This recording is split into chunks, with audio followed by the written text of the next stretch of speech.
Welcome to another episode of Bringing Down the Grindhouse, a podcast where we discuss horror in media. And tonight, grab your insecticide and arm yourself with ray guns as we explore them and Forbidden Planet.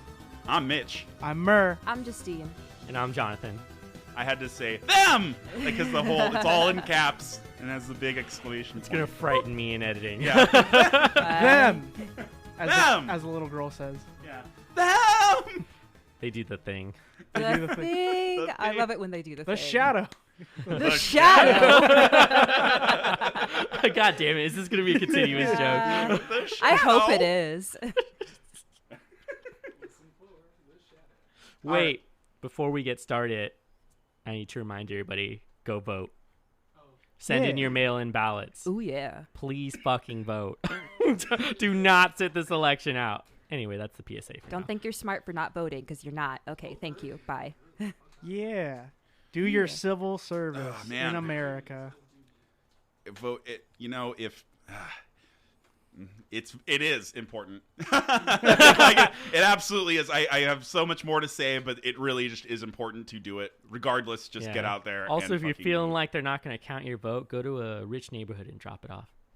Hey, It'll get counted. Mm-hmm. that's a good idea. Go to fucking, if you're in San Diego, go to the La Jolla Library and they'll take them there. Real shit. I think some of my neighbors, like in neighborhoods, would host like a ballot box. Oh yeah, they there. do it in like their garages sometimes. Yep, yep. Yeah. It was awesome. Had work in the morning. I rolled on in. I was like, I'm putting my ballot in. Yep. Ballot box block party. Yeah, Yeah. ballot box block party. There you go. Yeah, you got it. You got it. Nice. That's a tongue twister. Yeah. Say that 10 times fast. Ballot box block party. Nope. Already fucked up. Yeah, it's already over. Nope. It's over. All right. So this is my week, and I chose these movies because they're considered to be Silver Age era classic sci-fi movies. And they dip a little bit in horror here and there, but I really wanted to talk about these movies because it's been a while since we've talked about some older films. So I want to know, we're going to start with Forbidden Planet. I want to know, first off, like, what were your initial thoughts on the movie? The robot's the bad guy. That was my initial thought. I was like, the robot is the bad guy. They are going to go to the planet, and a robot will attack them. That is not what happened. I was personally really excited to see what the robot did. Robbie the robot. Robbie, He's oh. iconic. He made the whole movie. If he wasn't there, I don't think I would have enjoyed it. Truth. I mean, I didn't enjoy it for other The reasons. 60 but gallons we'll get of to that. booze. Yes, Yeah. 60 gallons of booze. Robbie the robot is a homie. I feel like we should get a little graphic done of him with just tons of booze, like downing it. That'd Yes. be pretty cool, like, actually. Like what Bender was. Yes. It's like, Yeah, he was the original Bender. yeah, he is the original Bender. Dang. You know, I just realized Bender is called Bender because he goes on benders. Yo. Well, speaking of, Robbie does have one of the most clutch responses. They were like, "You should ask this robot if he's a boy or girl," and he's just like, "This question is not important to Oh me." my god. Okay, when I was watching that, I was like, why does it matter? Are you trying to fuck the robot? Yeah, like, Yo, like, that's they're trying to what I fuck thought, everything too. else in the fucking movie. Yeah. It's like, I haven't had pussy in over a year. Let me fuck this robot Yeah, real quick. for real. He had no does doubt. it have a vagina? Jeez. Stare. It's like a long stare. Yeah, my God. that was very Captain, I just awkward. gotta ask him. I just gotta. Like, I like that it was the weird chef, too. Uh, It was just like, obviously not as smart as the rest of the crew. he just wanted to get drunk. He just wanted to booze it up the whole time. I mean, if I was on a like strange planet, I'd probably want to get lit too. I'm just saying. Maybe. I would check if they had their own booze. Ooh. Like, do you guys have, like, Yeah. interplanetary booze? Instead of having a robot fabricate all your Yeah. booze for you, just being like, I would like this whiskey. Fucking makes. Doesn't he need an original sample, though, to recreate it? Yeah. Like, you have to have what's some. fucking some of it. What's crazy is he makes Kentucky bourbon, and he like produces the bottle, and it looks exactly the same as the bottle he's given, Yeah. which I thought was pretty neat. He's like a copier for, like, Yeah. anything. Anything organic. Organic matter copier. Ooh. Which is kind of cool. Yeah, I like that idea. I would just keep putting gold in there. Like, Make give me rich. me- yeah. I totally expected. I was once they started feeding him the booze, I was like, this is it. this is where it goes wrong. They get the robot drunk and it Oh. starts No. murdering people. Like, this is where it starts. That But would be a no. great alternate. Yeah. Yeah, right? Yeah, exactly. You just, break this booster right. Yes. Yeah. Oh my You just god. pan over the to the booze robot and is the so chef, good. like, drinking on some distant rock, just talking about life. Like, man, I didn't think I'd ever end up here, but here I am. Yes, sir. I understand, sir. Yeah. That's great. I mean, I appreciate that the film started off really strong. They had good attention to detail as far as the, like, sci-fi goes, and like they were not leaving anything to chance, like where people are like, well, how did they do this? It's like they explained every step getting there, how they put stuff together, and then for some reason in the middle of the film it just took a nosedive. And like the rest of the film is like, what the fuck is happening and why did it happen this way? How is it now his consciousness? I don't really like, it was just it was like the writer was like, yeah, this is great, and then they were like, you need to finish it like now, and then he like rushed to the end. It's like he's trying to do like a Twilight Zone Yeah. thing, you know what I Yeah. mean? Like, the monster was actually the evil of humanity all the time. Which I dig the good. concept, but Yeah. like I was kind of confused as how they got there in the first place, because I feel like it was like, okay, explain, and then just jump to, it was his consciousness the whole I think Right. it's because I think he explains that the Krell removed that part of themselves so that they could interact with each other and then make the utopian society that they did. And then they're evil, the evils of man, the inherent evil in Yeah. man could not be stopped. I feel like that was a theme in both movies, considering them included, the fallout of nuclear weaponry and Yeah. how that would affect people, and then also like the societal effects of having nuclear weapons. Agreed. Yeah, I mean, it was made in a time period where they could definitely have commentary about stuff like that. Yeah. Like they were still feeling the effects of it. I picked this movie because I saw it a long time ago, and then coming back to it, I agree with John. It starts really fantastic.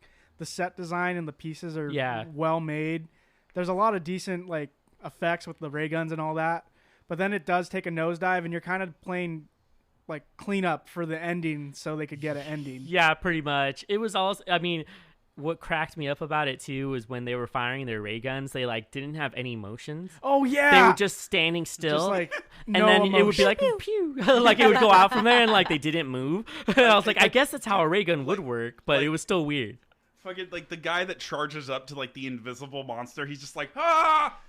Yeah, Just like stands there, fucking staring at the thing. I'm like, they just had him run up and stand there. We're like, all right, just stand there. We'll do Just- the rest in post-op. Yeah. You know? It's terrible. I mean, like tactically, that was a bad move too. Like, why are you just running Yeah. up to like swiping distance? What are you doing? Yeah.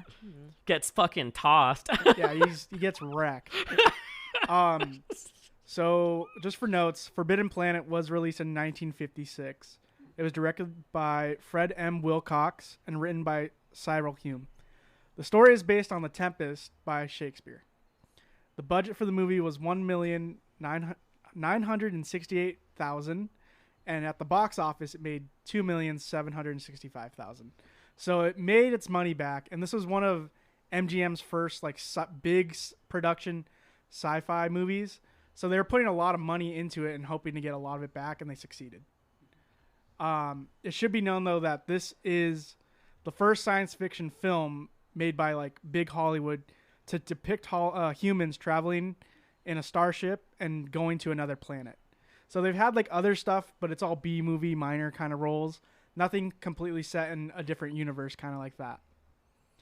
And they were also nominated for an Academy Award at that year.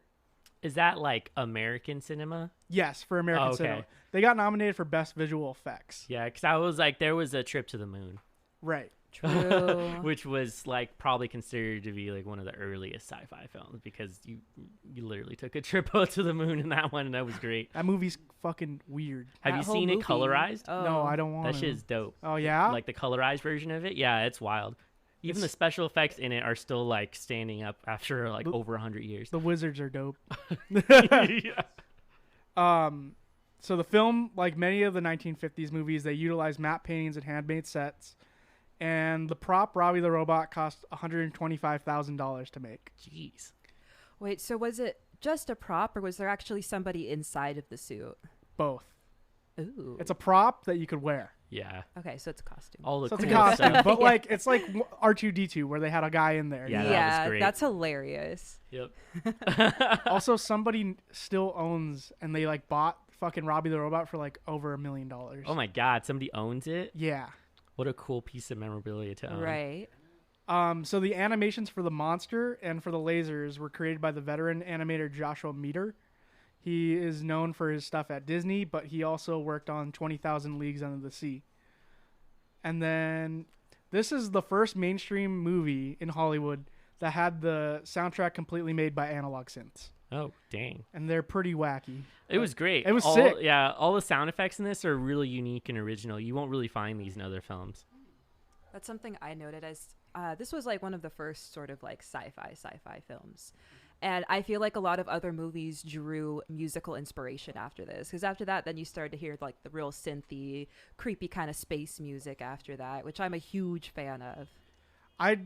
I agree with that because I feel like this soundtrack was made by a bunch of high dudes with analog synths with the plugins. Yeah. Just like, no, try A to D. Okay, plug that in. Yo! Like, I think it's a really cool touch that they did. And it's not even just for the music. It's for like special effect or sound effects. Yeah, as well. it's for all the random sound effects that you had to theorize what it would sound like because it just doesn't exist. Right. Like, what does wind on a distant planet sound like? Right. I love that when the Robbie gets first introduced, he's just hauling ass Yeah. on his little They're like cart. It's a madman. Drives up and he's like, "What's up?" What's Hello. that in the distance, Captain? So cast real quick. Walter Pidgeon as Dr. Edward Morbius. Wait, can you say Dr. Edward Morbius, but really enunciate Morbius? Wait, Doctor what? Edward Morbius. Oh, Dr. Edward Morbius. Thank you. Anne Francis as Altera Alta Morbius, the daughter. Leslie Nielsen in his first big role as Commander John Adams. And uncredited Frank Darrow as Robbie the Robot. Damn. And why is he Marvin Miller uncredited? is the voice of the robot. Oh, weird. Interesting. Yeah, because in the fucking poster and in the movie, it says also starring Robbie the Robot as Oh, Robbie the fucking robot. wow. I would have been pissed if I was getting credited and they're like, didn't even put my name on it. What the fuck? But yeah, it's pretty fucked up, but kind of funny too. I mean, I would have only done it if they paid me more. Right. Like, you're going to not credit me properly, you better put an extra zero on my paycheck. Because they had the money for it then. They did. They absolutely did. So how do you guys feel that these movies land on the horror spectrum or Forbidden Planet, more likely, rather than the sci-fi spectrum? Because they're undoubtedly sci-fi, but how are they horror? I feel like the horror element is definitely, of course, the big monster. I feel like that's a very horror element, although you definitely see that in sci-fi a lot too. But that, and then the whole like psychological aspect about how the monster was really himself the whole time. And I feel like in a lot of horror, there's definitely like a psychological element to who the killer or monster is in that movie. Yep. It also gave it the idea that the crew and other people who meet each other are instantly suspicious of each other and like turn on each other, and that's a really big element of horror, is turning most of the people against each other, and then they kind of form teams on what they're gonna figure out to do. And then there's the unseen monster that's like stalking them, which is great. Like when it first gets into the ship and like you see the steps like bend. Yo. Yeah. And like that's like a really good effect they did, and you kind of imagine how big it is. I almost didn't want to see it in the electricity because you have an image of what it is. I feel like the image kind of ruined it for me when I actually saw what it was. Yeah, it looks like a furry gorilla. I thought it looked kind of like a walrus. I thought it looked like a dog. It looks like those things that the guy rides in The Mandalorian. I have spoken. That guy. Oh, fuck. Is it what are they called? the Bantha, something like that? I think so. Yeah, I think that's what it is. No, the banthas are, I think, are the big Banthas. woolly bantha. Maybe. Oh, maybe. Yeah, I think, yeah, Are you're you talking right. about the lizard-looking ones? Yeah, the Oh. two-legged mouthed ones. No, in it's what she fucking said. It's the Mandalorian. banthas, I thought. I'm pretty sure it was a Bantha. Yeah. I thought those were like the big. I don't know, Wait. man. I know, anymore. right? Get I ready don't to know what get I'm fucking talking about. annoyed by Star Wars fans. Yeah.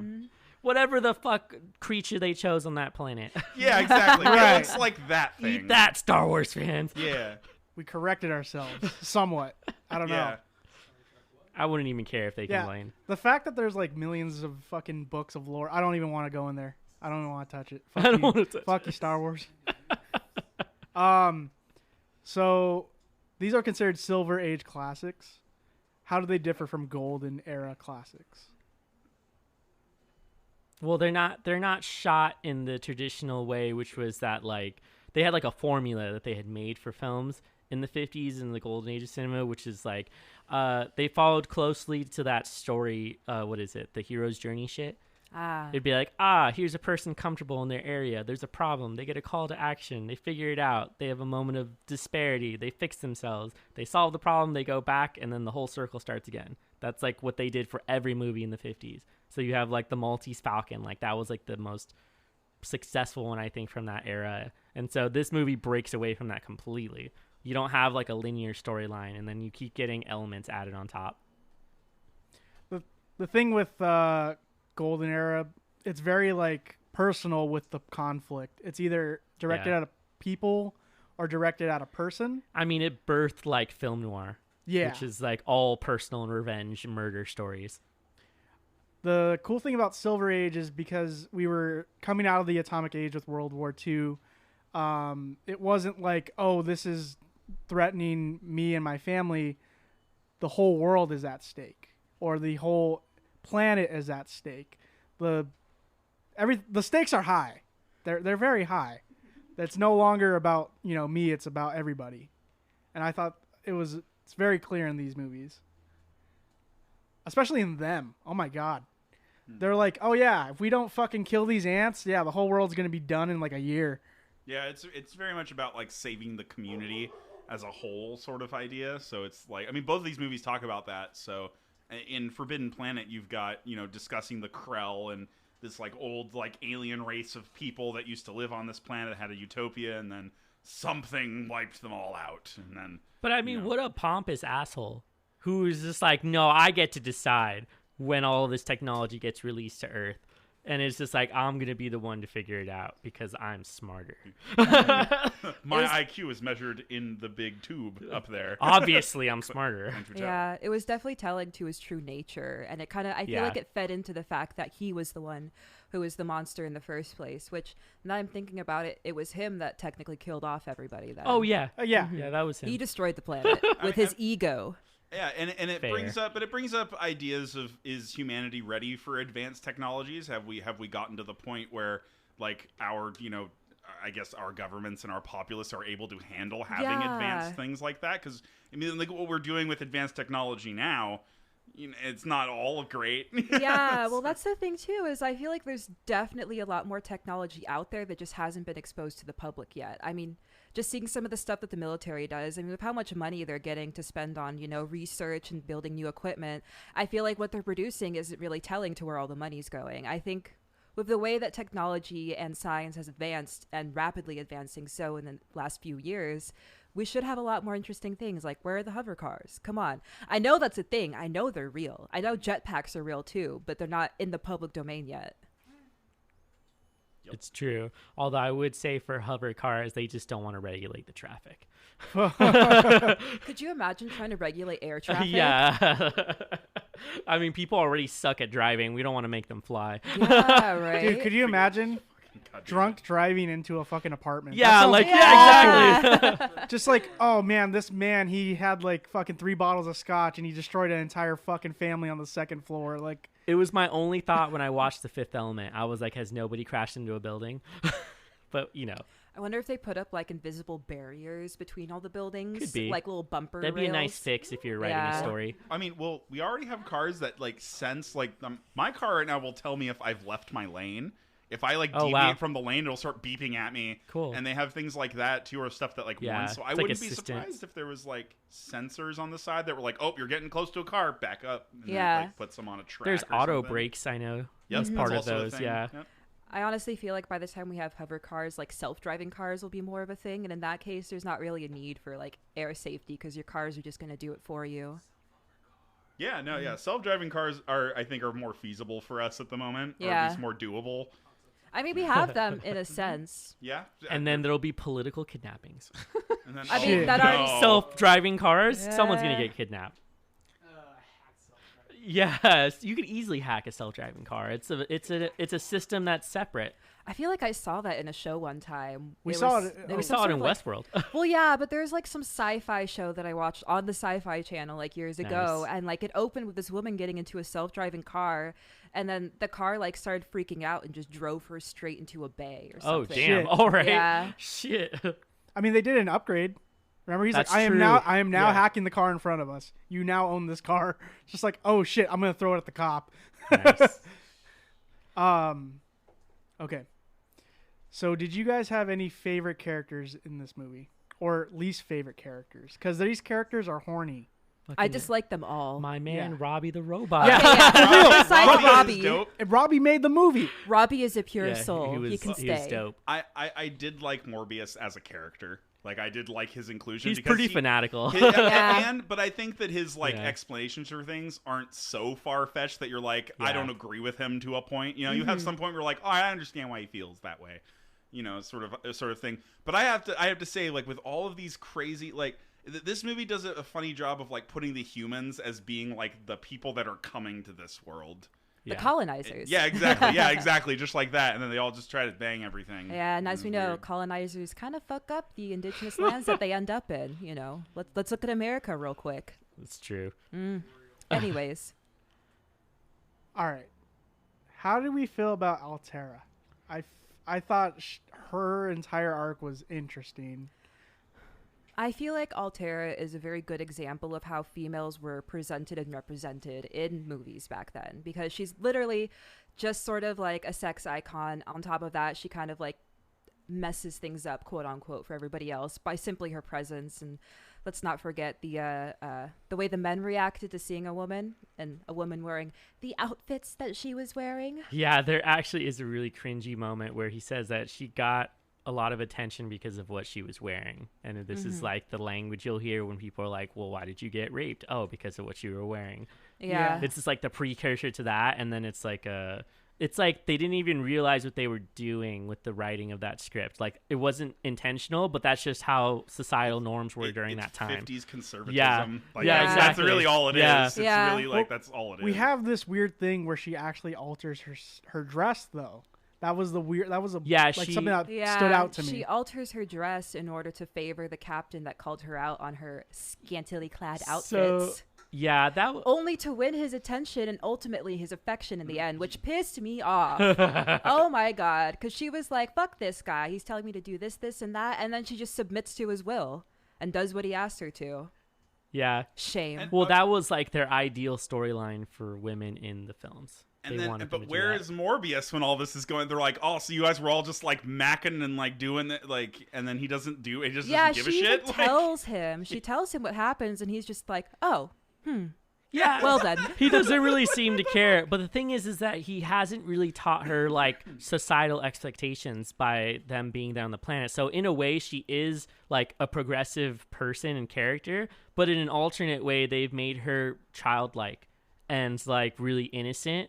And that's sort of like a weird position to put her character into. There's that whole scene where it's like, oh yeah, kissing, like you feel stimulation, and then she like kisses the dude. She's like, I don't feel any stimulation That at was all. funny, but it was also like I could not get over the fact that this was like coercion in some way Yeah. of just being like somebody. It's like when you talk to a kid who doesn't know anything, and I was like, this is a lot of pedophilia Yeah. happening Yes, in It this it's made weird. me moment. feel so uncomfortable Yeah. to watch.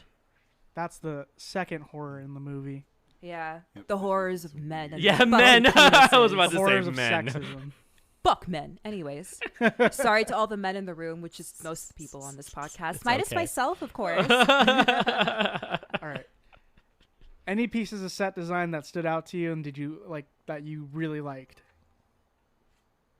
I loved Morbius's little loft, like home area. I thought the setup was really cool. How it had like a natural, like sort of rock pool thing going on, lots of plants, and then the inside was like circular shaped. Because in most cases, architecture has been very straight line, boxy kind of things. but I feel like sort of the futuristic element is like working with curved spaces, and I Yep. really like that they included that. It was a very modern look, Yeah. more modern than like the 50s kind of modern style. It was like modern day modern, you know? Yeah. Oh, yeah. It was way advanced for its time. Like, you would probably find something designed like that in certain buildings today. Yeah. So it was like they were very far ahead as far as design for that. I don't know who did the design for the sets on this film, but they did a really good job with color too. The color palette they used for the whole film is really, really good, and it's Yeah. memorable. I loved like the green of the planet and then the green and the white combating, you know, with the interior Yeah. of the home. I thought that was really interesting. That and the animals, the random animals that would show up, I consider them part of the set because they weren't really The like deer and the characters. tiger, Yeah. super fucking dope. Yeah. I also love how the tigers. tiger doesn't attack the girl. Just like, yeah, that's my friend. Don't kill my friend. Pretty much. I mean, it's very indicative of like a 50s ideal future look. Yeah. So like, you know, like even Morpheus is just like the like caricature of that ideal. And like wearing like a pretty like robe and things that look really nice, and he's bearded, of course, and whatnot. yes. Oh, And, his like, fucking facial hair was on point. yes, it was. It definitely was. Yes, You know, all intellectuals have to have a sick beard. it's true. They got to stroke it when they're thinking. Yeah, exactly.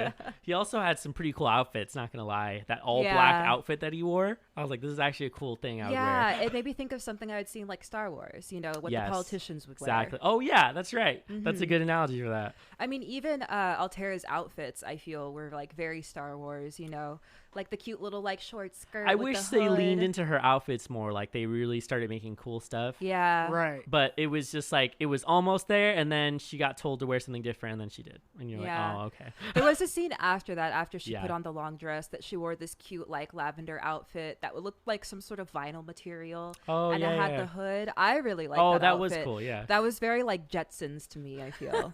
yeah, that's true. Yeah. I think for set design, my favorite part was when they go into the lower levels of the Krell base. Oh wow, yeah, And yeah, they have like, okay, look down, just look down, and it's fucking yeah. huge mine shaft levels. Those of are great fucking because they did down. like paintings combined with like practical effects, and then Yeah. like superimpose them onto like the screen. I'm pretty sure the lights that are like moving are light bulbs, just Yeah. like Yeah. on a box that Oh, are just yeah. like with fucking wires and Super shit. simple. It was What's funny is super that dope. it's supposed to be really futuristic, but like everything they touch and use is analog, even though it does like really advanced shit. This is true. So it was an interesting age of sci-fi because you had no screens really. Yeah, I think the most futuristic element was honestly the robot that can Yeah. synthesize organic materials. Yeah, you didn't start seeing screens in movies until like the 70s probably. Yeah. The movie was ahead of its time for sure. Like late 60s. So Robbie the Robot himself is an icon though in cinema history now. How do you feel about like the poster art for this thing? Isn't it dope? This is like a time period where they paid really good artists to make their poster art. So like there's a whole like chunk of 20-30 years where it's nothing but these paintings, and they're really good. That was something I always loved about like older cinema, is the hand painted posters that they would make. I remember having an English teacher in high school that collected them and just plastered them all over the classroom. It was so cool. I loved looking at the art. And I wish that was something that was included more. You know, of course it's digital age. People take photos and they do their digital editing upon it. But I think it would be really cool to see a movie come back to that painting of a poster rather than a digital design. I don't know if there's too many people who still do it. Yeah. You would definitely have to request it from someone, but I think it could easily get pulled off, and it would create such an aesthetic Yeah. for what you're looking at. It would be novelty. Yeah, it would be a novel thing to do. So pretty much finishing up here on Forbidden Planet. How do you guys feel about the ending of the movie? With the entire like Krell base falling down, him coming to the actual consideration that he is the one who murdered everyone and he is the downfall of the planet. Oh, what a shit ending. It's a really abrupt ending. Also it's really very abrupt, yeah. Just kind of like, and now we see the fall of them, and then Yeah. that's it. I think if they had spent more time with that, it would have been a little bit better. But I feel like it was rushed. It was literally in the last 10 minutes of the movie that they finally got to the explanation. And I think if they had pushed the climax of the movie a little bit earlier and spent more time explaining it, it would have been a lot better. But I found myself confused. I was like, how do we get here? what's going on? It's only got like a runtime of an hour and a half too, right? Yeah, it's a pretty short movie. It's well, a both movies, shorter-ish movie. yeah, both movies are only about an hour and a half. They're like saying a bunch of science shit, just science, science, science. That's why you're bad. I never considered that. Yeah. That was something I mentioned too, was that at some point they got into so much science that it actually took you out of what you were watching. Yeah. Because you had to like know everything they were talking about. And like, I understand making it so that your audience is like smart and they're going to understand it, but this is not accessible at some point.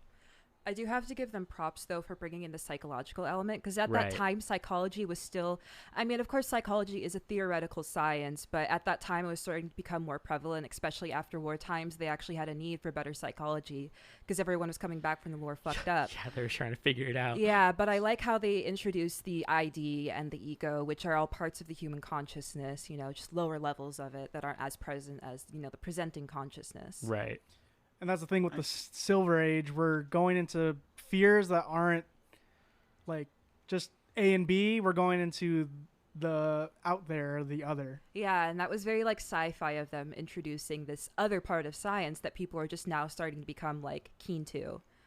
Yeah, this is also a post-World War where it was a total war. So they were adjusting to people being back in the United States, not at war anymore. And then like kind of, this is like also when they have a really prosperous time in the United States. Yeah. So like they were very optimistic about the future. Yeah, it was sort of the initiation of the convenience era, you know. We Yes. have Oh, dishwashers exactly. being made, vacuums, all these like little technological advances that make housework and stuff like that more easy to do. Mm-hmm. It's why you had shows like the Jetsons where they had Yeah. like a robot that helped them around the house, because they're Right. like, we're going to be like here in technology in Yeah, just it's a like, few look years. at all this cool stuff we have now. Imagine where we're going to be in a few years. Or 50 years by that matter. Just Yeah. like what's coming next. And then Vietnam happened. Anyway. Shit. All right, I think I'm going to wrap up on Forbidden Planet, and then we're going to crawl into them. Terrible. I know. It doesn't have that much pizzazz as Mitch does. Pizzazz. Them! I haven't What- heard anybody say that in a while. One thing I do want to say about Forbidden Planet is that sci-fi has always, at least to my knowledge, has always tried to go a little bit deeper than the laser guns and the electricity and the pretty, you know, machinery. And it's always tried to explore. And so this movie tries really hard, I feel, to try to get to something a little deeper with this, like this existential like meaning, like what is knowledge? How does knowledge affect humanity? Yep. Things such And as how that. does it affect someone to have so much power and knowledge Exactly. and keep it to themselves? Yep. The precursor to something like this would be like Metropolis. Where they Yeah. talk about like what it means to exist and like what that means for like a robot and like things like that. Power structures, baby. Yeah, that one was heavy on the power structures for like real. propaganda and fascism and things like that. It's pre-war, I think. Guys ready to talk about them? Yep. Ah, yes. All right, so them, the only ant movie that I know off the top of my head. Yeah, there's really no other giant ant movies. They What a kind cool of concept. very specific niche. This was released in 1984, directed by Gordon Douglas, written by Ted Scherdeman. The budget for this movie is unknown, and it made $2.2 million in the box office. Yeah, this was a time period where they didn't tell people how much they spent on money or how much money they spent on these films, because they didn't want people to be like, you spent how much on this movie? Oh, fucking giant ants? What the fuck, dude? But they also had millions upon millions of dollars that they could use for films, which is why there's so many films during Right. that This time is sort period. of like the booming age of Hollywood. Yeah. They're like, wow, these films are really powerful. Like, we can do a lot to influence the culture this way. Let's Yeah. put money into it. I think there's Definitely. even like government funding yeah. for some of these movies. Yeah, they received it, especially if they were putting the U.S. government or the U.S. military in a nice light. Yeah. Shit. Propaganda. AKA, yeah, oh yeah, it's totally propaganda. Oh, yeah. The most unrealistic thing about this movie was that the government worked. Yeah, they did stuff. That they legit like were a good bureaucracy. So this movie was shot in black and white due to budget cuts, and it was shot in a 1.33 aspect ratio. They did not think this movie would be successful. They did It's not. why they cut the budget. But the one color in the movie is the fucking title. Yeah. It's which very is weird. Yeah, it was really weird. MGM was like, yeah, we'll do the title. That's it. Well, what's funny is that when I was reading through stuff about this movie, apparently there was like a board meeting at some point, and they were like, "You're making a movie about what?" Because I guess they had like told them it was a giant monster movie. Oh, shit. Didn't tell them it was ants, and then at some point they like finished the ant props that they used for like the puppets, and then one of the like executives saw it and was like, "We need to have a meeting," and then like went into the meeting and was like, "You guys made fucking giant ants. I thought you were making a giant monster movie." Honestly, I think the ants are such an interesting concept to use. Yeah. Like there's the part where the professor was explaining That's like, great. everything about Yeah. ants. And to be honest, if you really think about it, ants are the superior race. If they were bigger, they would have taken over this Yeah, planet a it long makes time sense. ago. They're incredibly intelligent. They have set up societies and roles in their societies. They have a very strict way that they make their bases that are technologically advanced that support the environment that they're in. Not only that, they're super strong. They're equipped with an exoskeleton, which is basically constant armor. They have big old pinchers and acid. Bruh. Yeah. With the stingers. Yeah. He also comments that they're the only other creatures that make war and Yes. take slaves. One thing they're missing: chimpanzees also do this. Yes. Yes. Also declare war. Yes. Yep. There was one thing that he said about the... Oh, yes. It's the moment when you realize that ants could lift up to 20 times their strength. Yeah. Yeah. Think how fucking huge these things are. Yeah, I think he explained that for human perspective, how much weight an ant can lift is equivalent to a human lifting 1.5 tons. Yeah. Oh, let's not forget that Robbie was also fucking yoked. He Yeah. could lift like thousands of pounds. Just like, this is 10 tons. Yes, this is my morning workout. Fucking fuck off. Robbie was swole. About to pump some weights, about to kill some brewskis, bro. I'm fucking Robbie. Robbie the robot. Robbie the robot. He's your bro. Ciao, man. Yeah, ciao. So them is considered to be the first big bug creature feature ever to be put on mainstream films. Very funny. It's funny that it happened so late for American cinema, and Japan has just been riding that wave for like 15 years prior. We've been doing this, man. Get on our way. They were like, "Wait, you've never done a Godzilla movie? What the fuck?" I mean, I feel like in Japanese culture, they have much more observation of nature than we do here in America. America is Yeah. very much about industry, and Japan is definitely about industry as well. But their industry is a little more cohesive with the environment as well. They also have cooler mythology Yeah. that they can pull from for stuff like this. Way and, cooler like, religion. Thousands of years of content. Yeah. Like the Shinto religion is so interesting. Oh yeah, that's really cool shit. Mhm. Yeah, we should definitely mention that. At some Oh, point. yeah. Them was nominated for an Oscar as well for its special effects. But the award went to 20,000 Leagues Under the Sea. Yeah, they mopped up that year. Yeah, they did. And so that means our boy Joshua Meador got the fucking win. But it did win a Golden Reel for Best Sound Editing. Makes sense. That's the sound that the ants make is fucking nuts. I got really Oh annoyed my with God. it. It reminded me of like when a car has a belt loose and it just makes that fucking screechy Yeah, whirring it really noise. did. Like I kept thinking that the whole time. I'm like, whose fucking car is fucked up right now, man? It's a really eerie noise that they Oh, make, yeah. and every time that it's there, you know we're in Antsville. Mm-hmm. Every time. Okay. Dick Smith was uncredited, but he was the special effects supervisor. They only made 3 ants for this movie. Yeah. So there's no more than 3 ants in a shot. Yeah, that's how you kept seeing them only in small groups. And then the World War II flamethrowers are Was actual World War II dope. flamethrowers. And they were used by veterans who used them in battle. God, what a wild weapon to use. That's fucking terrifying. They Yeah. outlawed that in war. Yes, didn't they? it is no longer allowed. It was considered too inhumane by the Geneva Convention. Yeah, bro, you just come up with some fucking flames, just burn everybody alive. Shit, like. I feel like that's the worst way to go out is burning alive because you're definitely alive for like a good portion of the time you're burning until eventually you lose all your nerves and senses and you just Yeah. fucking crumble into ash. But you know, whatever. You suffocate, I think. Yeah, you suffocate first. The Geneva Convention just put out their new patch on war. Flamethrowers have been removed from the meta. Just No. Oh, that's real though. They were like, we're gonna have war anyway, so we need to put some rules. we have to put some rules here. All right, so the thing says we allowed flamethrowers. Too OP. we were there. It was way too imbalanced. Too many Yeah. ganks were being had. It's interesting the things that they remove from war. Like I remember tear gas was one of those things that was removed. However, as we all know, the police officers are still making use of tear gas, which is a highly volatile chemical. Yep. It's also because they have like flammable. old ass stores of them that they just never use, so they're like pulling them out to use in riots. Yeah, and which is kind of crazy because first of all, old tear gas is very flammable. Yeah, I what mean the tear fuck? gas in general is, but you know the older it gets, the more like toxic and volatile it becomes, and it's so inhumane. But still, we're using it on protesters. Anyways, I digress. How dare you put a hole in your bullet and make it hollow so your insides just get obliterated? How dare you do that? Ugh. Not as cool as the shotgun sword combo they used in World War II. I wish that was still a thing. I want one. For ultimate close combat procedure. Yo, the fucking Americans who decided to do that were fucking nuts. Now, hear me out on this. The shotgun sword combo with dragon breath. Dragon breath, if you don't know, is an incendiary round that shoots It's fire. ridiculous. Oof. It like explodes midair and just turns into a mini bomb. I would hate to With be on the shrapnel. other end of that. Fun. War is fun. Yeah. Right? Unless you're in it. Unless you're in it, yeah. They're going to keep pumping out Call of Duties regardless of what we say. It's true. I hope they do.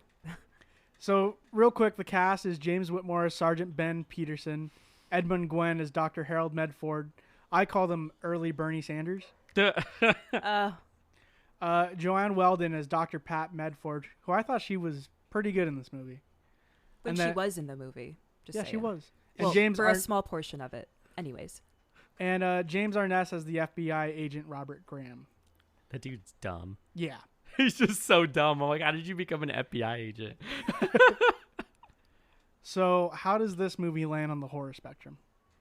I mean, giant monsters. Giant monsters. You know, Yeah. giant Very monsters. Classic giant monsters. I mean, what's more frightening than hearing, oh, ants, but giant flying ants? That's terrifying. Yeah, that's pretty awful. Yeah, it's Yeah. pretty terrifying. I think it's itself. Giant ants and then the transgressions of man through their warfare production. And then also, like, something this movie did really interestingly is when all the soldiers go under to, find the ants and the kids and whatnot, they almost like become the ants. Oh, they're yeah. they're like changing the environment to like suit them in that moment and things like that and going on through it. So I thought that was a pretty interesting. Oh yeah, little definitely. parallel with them. The precursor to Alien, Yeah, for real. The where they come in with claustrophobic the scenes. fucking flamethrowers and they're just like, burn the eggs. Pretty unique for them to like make the idea of the eggs and how they have to destroy everything. It's like sticky. Like that was definitely the precursor to Aliens. There is a super awesome scene where they're trying to break through all the rubble, but there's one guy on the other side who's just shooting at all the ants as he gets more surrounded, and then all of the dudes like pop out from behind it to come in. I thought it was kind of epic. It was They're like, pretty cool. use your hands, man. Like, use your hands, Use your go! hands. So the stakes are much higher in this movie because the whole world is at stake. Right. And we're swapping fears from something that's personal to more grandiose worldwide. Do you think this was on purpose? Like, the Oh intent? yeah, this movie is propaganda for the U.S. Right. government. They were like, we're great. We know how to handle problems, even though they just came out of a total war. But whatever. That was the thing. They even say like, because of the new nuclear bomb, this Yeah. is why we have the Right. ants. I'm sure this was part like, hey, certain things might come from war, but we can handle it. That's like the idea I got from it. I mean, kind of until the end where he had that line. Yeah. I forget exactly what he said, but he was somebody had asked, if this could happen here, there's been more testing sites and more bombs that have gone off here. Could this happen in other places as well? Yeah. He's like, well, we'll never know the true toll of war or some shit Right. like that. I mean, I also took it as a like way of them showing that they would handle like a rebellion of some sort. Like if people like in this film, the giant ants were like people they did not like in the United States and how they would handle these people. And so that's kind of what I took from it too. Because I mean, all throughout American history, they've always had internment camps. So they're like going to deal with people in a certain way. And then this, of course, was like straight propaganda for the government working in the U.S. fucking army being like great people. I think they mentioned the Marines in it. Yeah. Yeah, how they like execute the invasion of Los Angeles' sewer system like perfectly with no problems. Yeah, like it was just too perfect. I was like, there's no way that the U.S. government would handle it this smoothly. They did have to fucking interrogate a bunch of fucking people. Yeah, That poor was very dude that got left in interesting. the hospital. There was one thing I thought was interesting is how they wanted to keep the whole situation hush-hush from Yes, the public. very believable. And I honestly think that still happens today. I think there's a lot of things that go on in the U.S. and in the world that we simply don't know about because they don't want to incite some sort of global panic. Was this pre-Nixon? Yes. It was pre-Nixon, right? Mhm. Yes, correct. Okay, I was like, I wonder if this was made after he lied to everybody. It's like, hey, we could lie to the public, Yeah. but for safety, okay? For safety, guys. I mean, the U.S. politics has always been like rotten from when they were like able to sway political campaigns, so it's not surprising. What I thought was very interesting was the alerts for like high levels of sugar, syrup, or fucking Right. spices like rated. I thought that was a very interesting thing because they're ants. They're gonna go for fucking 240,000 Yeah. pounds of fucking sugar. Their scale made sense though, like Yeah. for like how the movie scales up and the importance and how wide the spread is. It's like you first start off with a very small condensed story and then it works its way into something bigger. So the pacing was really good for the film. Do you think the props hold up like the ants? Yeah, they still look pretty The good. ants were great, Yeah. in my opinion. I feel like that's how an ant would look if it was all big-sized. Yeah, it's true. The practical effects almost always hold up. It's like watching The Thing. Yeah. You're Ah, like this yeah. still looks pretty good. So, how do you think about the ants having wings? I just learned that they could have fucking wings. Oh, That really? terrified me. You didn't know that. I didn't know that the queens could have wings and then they fall off. Yeah, Yeah. It's pretty realistic science that they used for the explanation of the ants. Yeah. It's the professor that discusses ants. He knows his shit. Yeah. He knows his ants. He has some of the best lines in the movie too. Yeah. Yeah. He honestly felt like the lead character, even though like he was sort of in there as more of a supporting role. Yeah, that's true. Just like how long can we fix this problem?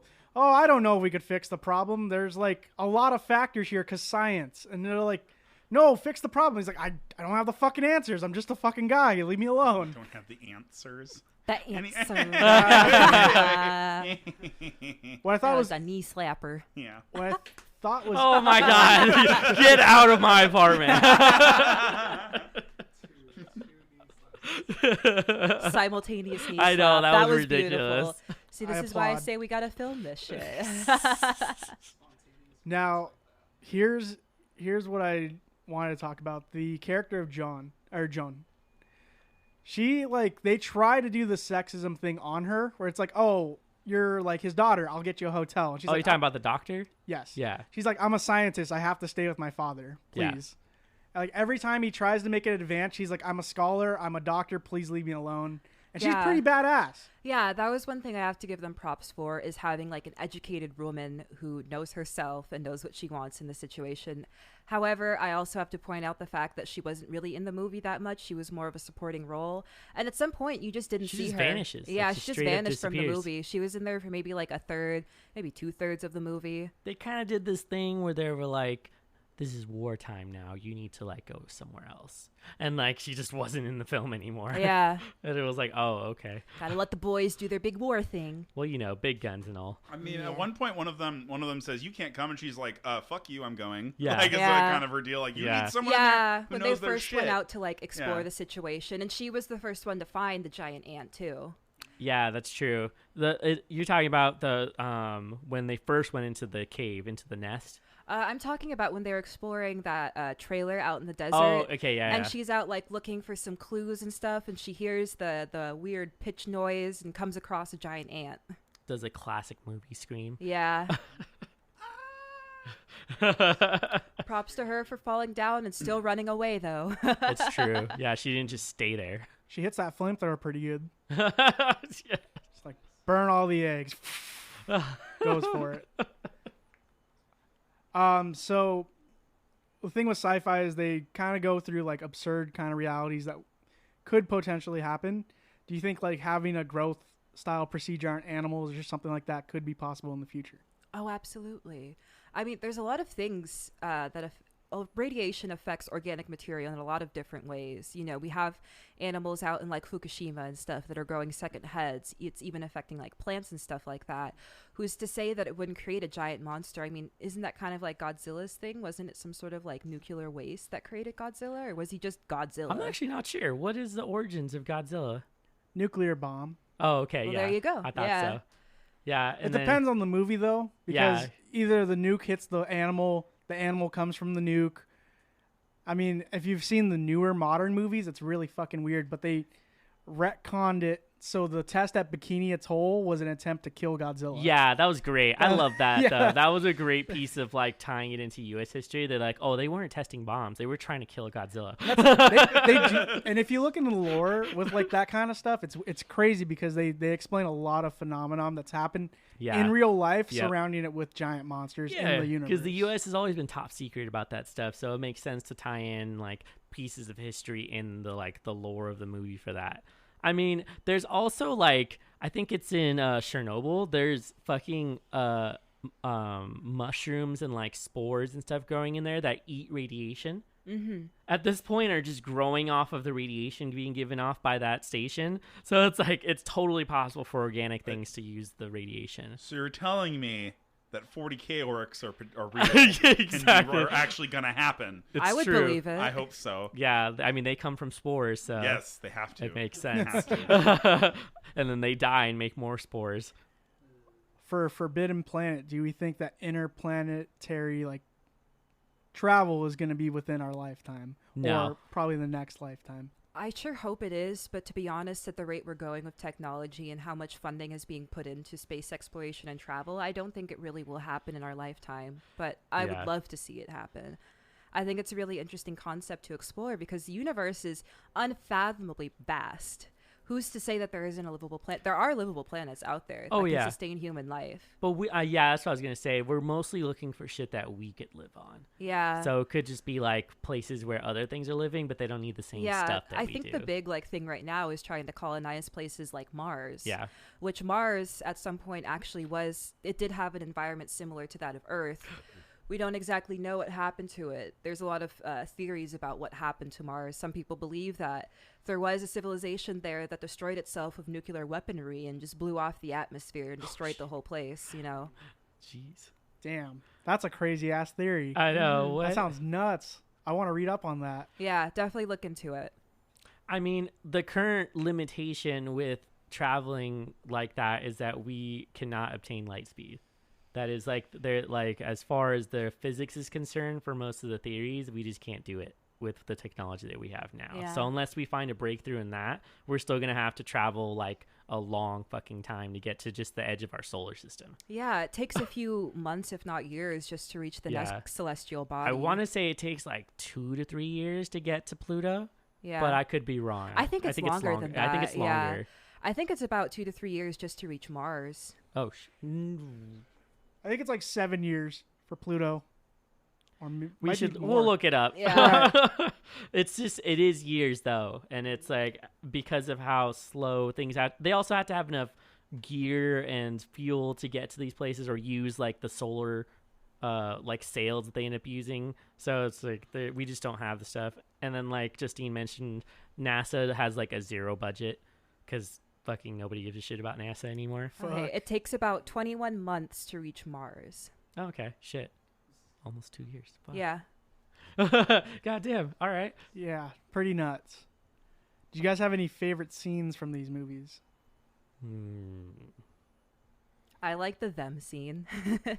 I like when the little girl smelled the acid and then just jumped up and was like, them! Freaks out, yeah. I love when movies do the thing where they insert the title somewhere into the dialogue. That's true. I love that so much. Are we talking about both movies? Yeah. For Forbidden Planet, I just kind of like when Robbie the Robot is introduced. I feel like he was just such a prominent throwaway character, honestly. Yeah, it's true. I think some of my favorite scenes, one of them from Forbidden Planet was when she's just swimming in the pool, like naked and has no idea that like societal norm says that she's not allowed to do that. American societal norms. Right. Not that's all true. countries have the same Very opinion true. on nudity. American societal norms were like, you need to be covered up, conservative, and she gets out and she's like, what is the issue? Because he's freaking out. He's just like, you need to like cover yourself up. And it's just a funny moment because he's just so fucking dumb.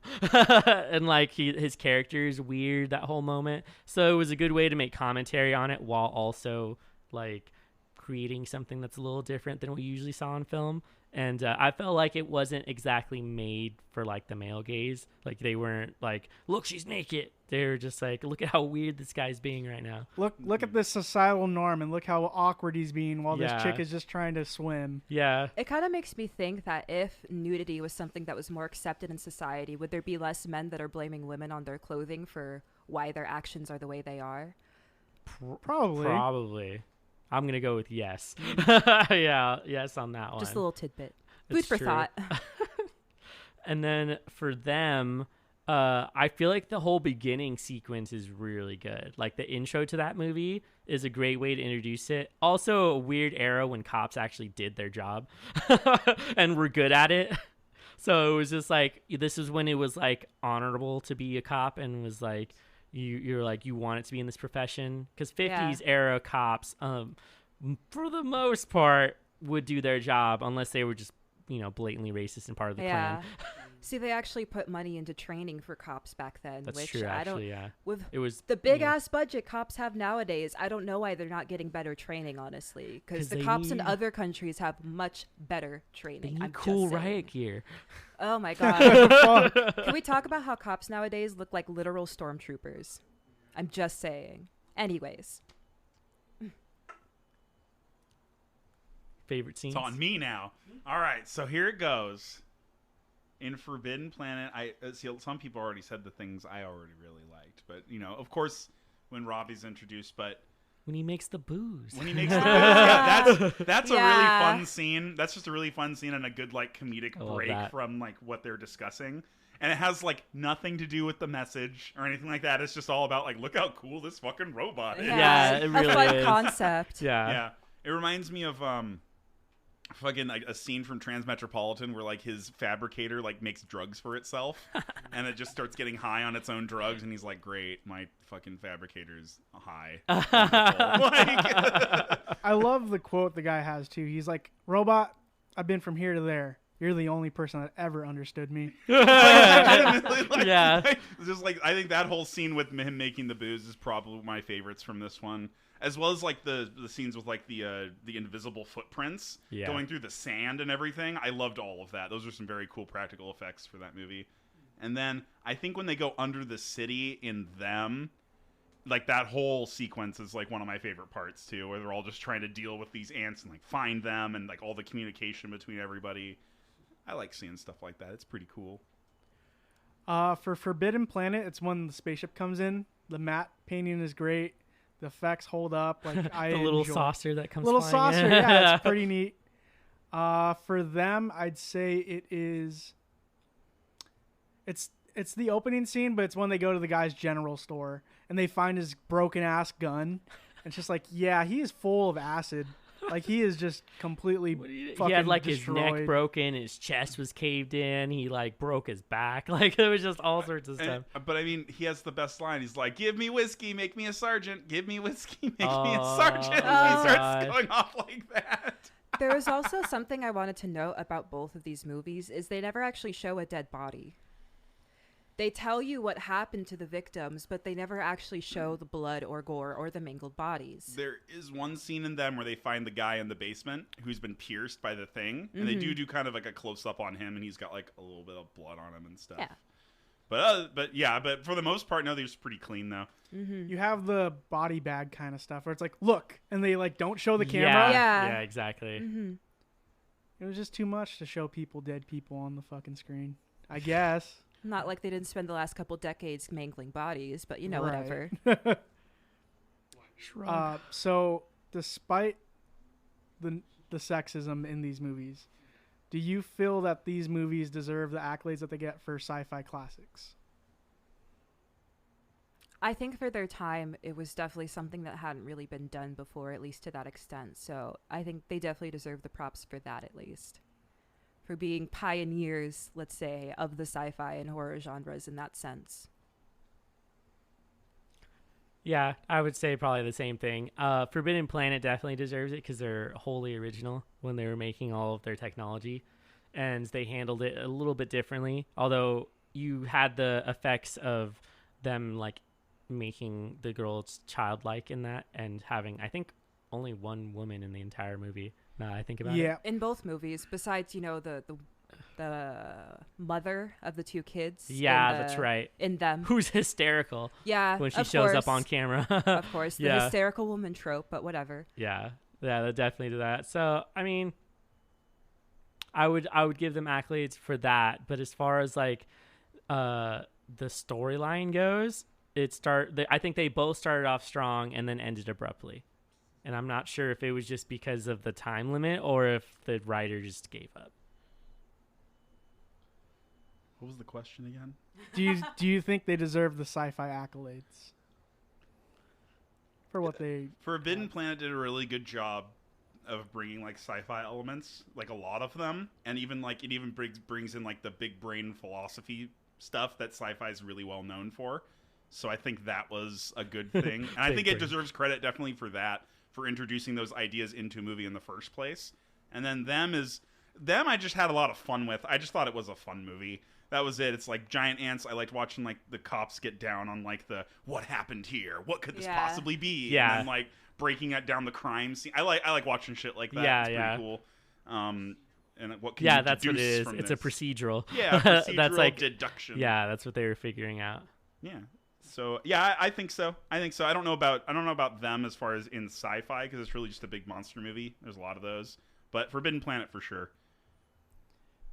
I think Forbidden Planet, yes. Them, What would you guys rate these movies? Solid 5s all around. They're just like, I don't know. I think it's just because I've seen too much sci-fi since then. So it was just like, they might be the originals, but they weren't the best ones. Yeah, I agree with the 5s for both of them. Same reasons. I'll go with an 8 for them because it was a lot more fun, and I'll go for like a 7 for Forbidden Planet. Them really surprised me. I didn't think I was gonna enjoy it as much as I did. I was going to do 8s all around for both of them because I really did just enjoy both of these movies just because they had like a certain aesthetic that you just don't see anymore, and it was kind of fun to experience them that way. But I think that with the letdown ending that Forbidden Planet have, it's dropping to a 7 right now. but them was an 8 because it was such a simple concept, and I was like, this is going to be really dumb. And then it was like, wow, okay, they're kind of like actually putting some effort into this. Like, holy shit, okay. So I had a lot of fun with them. And then Forbidden Planet, there were some times when I was just kind of like, all right, get on to the next thing, sort of deal. But yeah, so 8 for them and then 7 for Forbidden Planet. Cool. You guys have any final thoughts? Go buy the vinyl for Forbidden Planet. It's wild. Yeah. It's like all Yeah. the noises from the film, and it's just like you have no idea what you're listening to. Also, you could buy the Robbie the Robot fucking figurine at Walmart Oh, that's for right. $20. Yeah, that's dope. Did you guys? Nope. Nothing Okay. else. Nope, I have one final thought. So I just got done playing a DLC in Fallout, and they discuss about like the dichotomy of man when they have nuclear power and how it could basically be a destructive force and how one person can change history with a push of a button. But with the final quote from that DLC that happened, it says, "War never changes, but men do through the roads that they walk." So we should be wary on the road that we're heading towards. How wholesome. Sort of. How ominous. Ominous. Yeah, Very very Ominous ominous. as fuck! Very ominous. It's not like we're dealing with late stage fucking fascism or anything. God. Boo! Let's get booze all around for the current state of the world. Boo! All COVID, right. do your thing. I will do my thing. Are you Alright. COVID now? Shh. Okay, all right. Shh. So we are bringing down the Grindhouse. You could check us out on all our social media presences, whether they be Facebooks, the Twitters, or the Instagrams. We also have a Patreon that is live with a lot of bonus content. Right now we are all dancing as I go through the many websites that you could find us on. That being Spotify, Apple Music, SoundCloud, Stitcher, Pretty much anywhere you can find podcasts. anywhere you could find podcasts. I said that first. I did not. But thank you for checking out these movies and discussing them. I hope everyone has a great night. I'm Mitch. I'm Murr. I'm Justine. And I'm Jonathan. Thank you.